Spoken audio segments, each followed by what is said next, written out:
खुलुमबाय। दिनै 24 जुन 2025 गिबियावनो गोजोन फुंबिलिनि गाहाम हामलायनायखौ बयनिसिमबो जासिहरनाय थाबाय।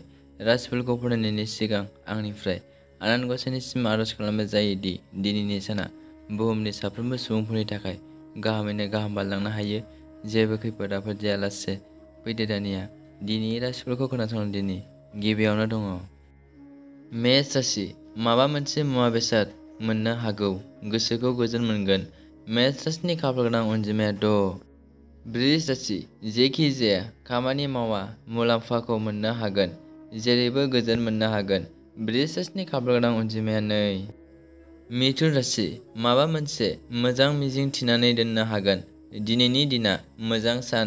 मिथुन राशिनि खाफालगोनां अनजिमाया 8। कर्कट राशि। माखौबा लानानै रागा जोंनाय दुंहाव थासारि सोमजिनो हागौ, गोसो हमथानाया गाहाम। कर्कट राशिनि खाफालगोनां अनजिमाया 2। सिंह राशि। गोथार खामानिखौ मावनो नाङा, बे राशिनि थाखाय अशुभ सान, गोसोखौ हमथा। सिंह राशिनि खाफालगोनां अनजिमाया 2। कन्या राशि। माबाफोर गाज्रि जेंनायाव गोग्लैनो हागौ, जेरैबो सांग्रां जानानै थानांगोन। कन्या राशिनि खाफालगोनां अनजिमाया 1। तुला राशि। रावजोंबो लोगो लाजायै एबा लोगो गैयै जालांनो हागौ, गोसो हमथानानै सोलिनांगोन। तुला राशिनि खाफालगोनां अनजिमाया 7। वृश्चिक राशि। माखौबा लानानै गिनाय सोमजिनो हागौ, गोसोखौ लोरबां लानो नाङा। वृश्चिक राशिनि खाफालगोनां अनजिमाया 4। धनु राशि। मावनाय दांनाय जेरावबो गोख्रों नङै जालांनो हागौ, साननायफोरा फेलें थांगोन। धनु राशिनि खाफालगोनां अनजिमाया 1। मकर राशि।